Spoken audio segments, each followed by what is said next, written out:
je tako loše, možda i nisu toliko kisele. Joj, jesu, jako. Ući ću. Jao, Lili je postala zelena. Da, kiselo mi je i da je gledam. Ne mogu više, predajem se. Lili, ali još imaš puno limuna. To nije fair.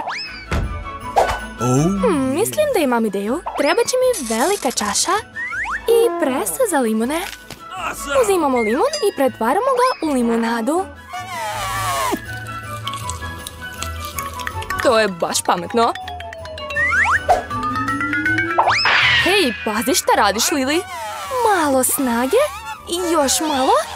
Kakav užas, kore od limuna su svuda. Jedva se uvrćem od njih. Izgleda da je ozbiljno preuzela ovaj posao. Skoro sam završila. To. Pogledajte šta sam dobila. Super, zar ne? Svaka ti čast. Zavidite u sebi, a ja imam sjajnu limunadu. Joj, dalje je kislo. Jadna Lili. Joj, baš je kislo. Šta je sa njom? Očigledno joj nije dobro. Ne mogu više.